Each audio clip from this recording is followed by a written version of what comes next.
Hey everyone, hopefully you're having a good day. My name's Andy. My channel's Finding Value. In the comments section, you guys liked my oil part 3 list or 3-part area of information, the fundamentals.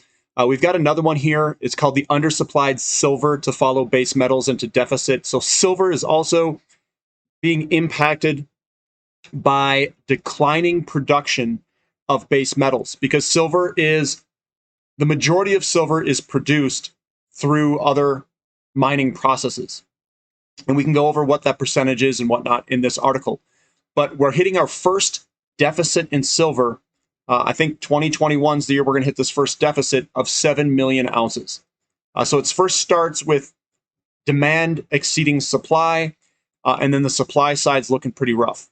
And that's what I'm going to go over here is the supply side. And that's where you really want to invest is not projecting demand, but it's the supply side getting hit. Because if the supply side gets hit, your demand can fluctuate some, but the supply is not going to meet it.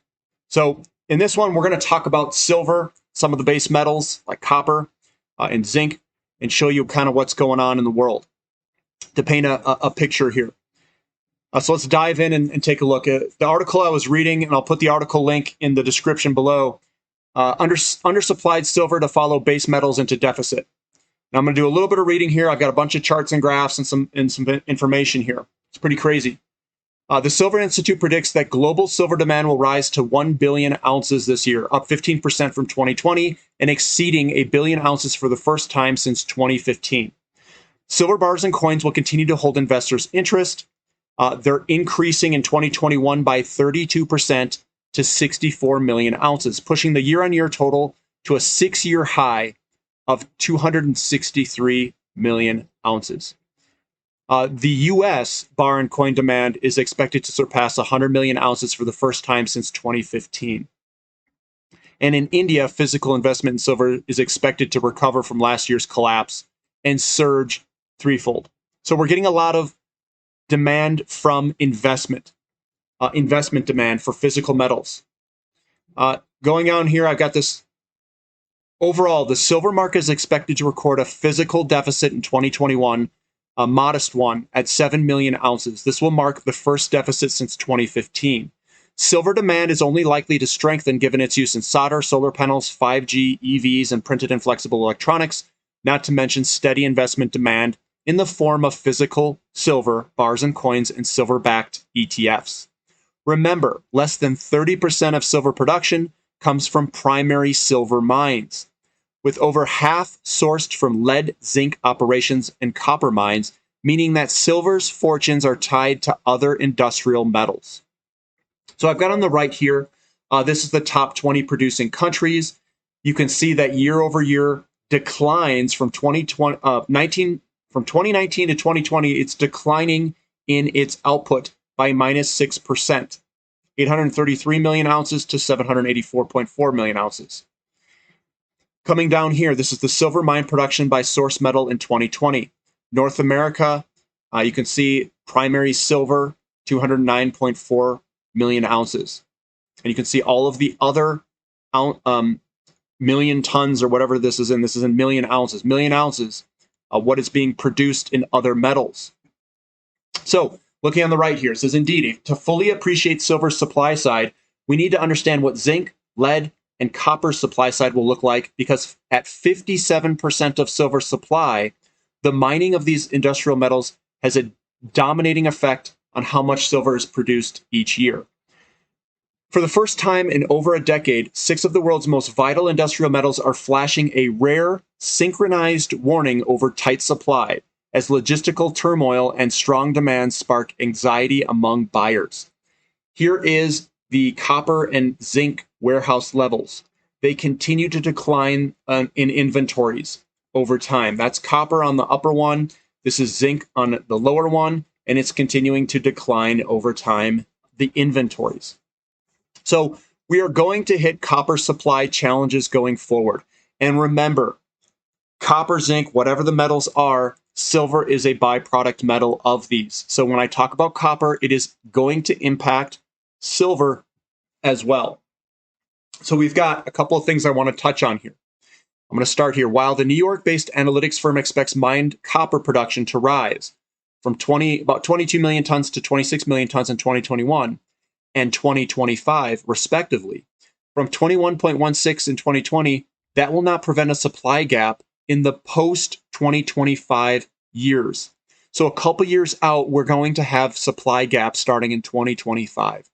Production from existing copper mines, including concentrate, and solvent extraction, electrowinning, is expected to increase at a CAGR of 1% in 2021 to 2025, but fall to a 4.7% CAGR in 2026 to 30%. That's going down in reverse. It's falling, driven by declining ore grades and mine closures.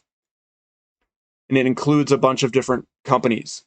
As a result, production from operating mines, not including assets that are starting up, project expansions or mine restarts, is projected to fall to 15.9 million tons in 2030 from 20.53 million tons in 2021. It's going to decline. And that decline is going to happen in the 5 years between 2025 and 2030. Diminished supply from operating mines combined with the projected increase in demand for copper concentrate over 2021 to 2030 will result in a 3.85 million ton production shortfall in 2025, according to S&P Global estimates. So we're going to have a shortfall in copper coming up. And this is the global mine copper output to fall over 2025 to 2030. This is what it looks like. This is 2025 where the black line is, and it's going to decline over time from the operating mines, basically. An expected 3.15 million ton copper concentrate deficit in 2030. That's the gap between this demand and the projected supply area. And this is the committed projects, probable projects, and possible projects, and some of these may not come to fruition. So it may even be a larger gap than that. So looking at this, we got a lot of verbiage here. It says the refined copper market will also move into a deficit by 2025. We have a little bit of a surplus in 2020 at the moment. From 2026 to 2030, the copper industry will be unable to meet a growing demand for concentrate, even when included uncommitted development stage projects that could potentially move forward and start up during this period. Dwindling copper reserves and lower ore grades at some of the world's largest mines also mean that new deposits will just replace existing output, thus not contributing to supply growth.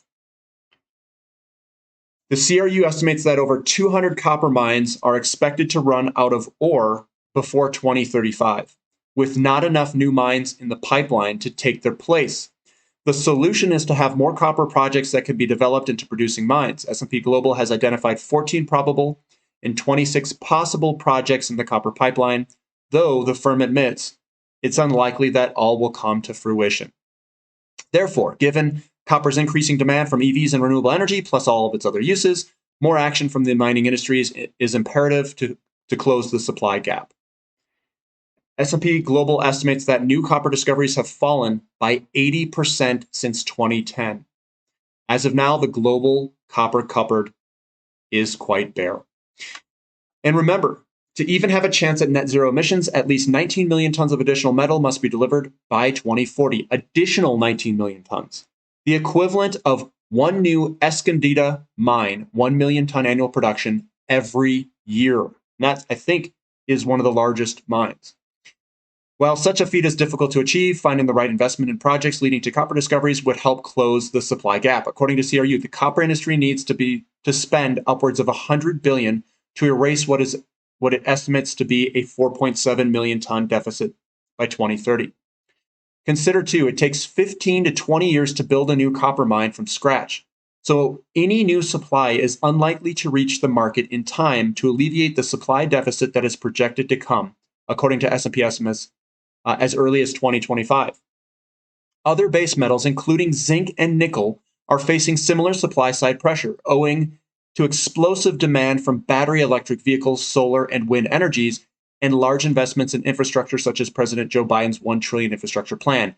Not all metals have the projects required to meet the demand. Going down here, I've got a couple more things I want to touch on before conclusion. So, Cisco Metals president and CEO Jeff Hussey said the forecasted rise will require twice the amount of copper and zinc relative to the 2019 supply levels, and 4 times that of nickel and cobalt. For certain metals, this is simply not probable. Zinc and nickel will be challenging going forward. Globally, a zinc market deficit widened by 44,000 tons in September from a shortfall of 14,000 tons in August. Over the first 9 months of 2021, zinc had a deficit of 93,000 tons versus its surplus of 457,000 tons over the same period. On top of these copper and other base metal supply challenges, there is also resource nationalism to contend with. Chile is the world's top copper producer. For many years, Chile's pro-mining government made the country a focus for investment. However, its recent lurch to the left is casting doubts on how much of a player the former bastion of free market policies and privatization will be. Currently in the midst of an election campaign, front-running leftist president candidate Gabriel Boric this week talked up his plans for state lithium firm and, according to Reuters, slammed the Andean country's historic error of privatizing its resources. Chile has also proposed legislation that would see copper mines' profits taxed at 75%. Next door in Peru, the second largest copper producer, the new leftist government led by Pedro Castillo is seeking to impose a 70% tax on copper mining profits, which would discourage further spending on existing and future projects. His prime minister, Vasquez, in November provoked the country's mining industry, declaring that 4 mines, including 2 owned by Hochschild Mining, would not be allowed extensions in operational timelines. So they're starting to just tax the living heck out of these companies, guys, and they're going to start nationalizing things. Copper is going to struggle to increase its production. Resource nationalism of different sort has forced the closure of one of the country's largest copper mines. Chinese miner MMG will reportedly end production from Los Bambos by mid-December, following months-long road blockades that have prevented supplies from reaching the operation. Community protests have plagued several large Peruvian mining operations, including Los Bambos and Antamina, co-owned by Glencore and BHP. Meanwhile, in the DRC, Africa's top copper producer, the Chinese embassy is apparently telling its nationals to leave 3 provinces where mining takes place, following a spat of attacks on Chinese workers in the country's mining industry. The attack on Chinese marks a new development in conflict-ridden Africa, where Chinese companies have tried to win local support for mining through the building of schools, water systems, roads, and other infrastructure. Perhaps that is not enough anymore, and the locals are getting more desperate. It is very likely that byproduct silver production, particularly from copper, in the next 5 years fades, because as society, we have underinvested in copper exploration development for 30 years. Also, almost no matter what we do, the next 5 years will see lower copper production because we don't have projects in the pipeline. And that's from Rick Rule. So the conclusion here, I know it's a lot of reading. We're going to get through it here. It's a lot of information. 1 billion ounces of silver demand this year is expected to outpace silver supply, leaving a 7 million ounce deficit the first in 6 years. Last year, due to COVID-related mine closures, production from primarily silver mines fell 12%, silver output from lead zinc mines declined 7.4%, and silver from gold mines shrunk 5.7%. Silver output from copper mines actually increased 3.5%. This year could be quite different. With mines no longer closed due to COVID and therefore expected to regain 2020's lost output, there are other challenges ahead. As we have identified, they include steadily increasing supply-demand gap for copper, with a 3.8 million ton deficit predicted by 2025. Supply shortages in other base metals, including zinc and nickel, due to lack of new projects and resource nationalism in Peru, the world's second largest copper producer and the 3rd biggest miner of silver, behind number 1 Mexico and China. Major copper miners with silver byproducts, Chile and the DRC, could also see resource nationalism affect silver production. Continued supply constraints on silver, when combined with robust industrial and investment demand, are likely to power silver higher heading into the new year and beyond. So, what does this all mean? What does it all mean? Right? We got nationalism. We have nationalism out there. We've got declining production in copper from 2025 and on, declining potential production in a bunch of other base metals. The byproduct metals are silver. Tying this all together, taxes nationalization, people not wanting mines in their backyards, on and on and on and on. I think the lowest risk way to play this is the physical metals. By far the lowest risk. So I'm buying physical metals. I'm continuing to pile into physical metals and royalty companies because they are a diversified approach of having a basket of royalties out there. So it's a diversified approach. And they don't have to worry about input costs. But they also, I don't know how the taxes are put on royalty companies. Because if they start taxing a lot of this stuff, I don't know if it impacts the royalty companies the same way. But, and that'll be something I'll have to look into. Either way, I think that going forward, silver production is probably going to decline with copper production and zinc production and nickel production. So all of these areas are potential investments, but you got to be real careful on which areas you invest in. And as countries become more capital starved, their deficits grow, they become hungry for higher and higher revenue streams to themselves. They're going to tax more. I think these are areas where they're going to start to hit, because when these go up, they're going to be viewed as these guys are making profits, and it's not good for, the people. So they're just going to start taking their money, their profits. So I still think I'm in the physical camp quite a bit, because I do think that we're going to hit constraints. I think production is going to decline. The pricing is going to go vastly higher. Even with all these taxes, it's just going to rocket. And we're going to hit shortages. And it's going to be kind of a world where there's a limits to growth based off of commodity shortages. That potentially could be the outcome. And also, if you have shortages and the renewables are the ones that are going to be soaking up a lot of these minerals, and we can't grow those as fast, you're going to have larger and larger deficits for oil and natural gas and other fossil fuels. So that also is going to play out as well if they can't increase the production of these things to replace fossil fuels with something else. And right now, it almost seems like we're just slowing the growth of our energy consumption. So very interesting to tie this all together. It just strengthens the case to be a commodity bull in a lot of these different minerals and energy sources. If you guys like this content, give me a thumbs up. Subscribe to the channel if you haven't already. And thank you for listening. This is Finding Value.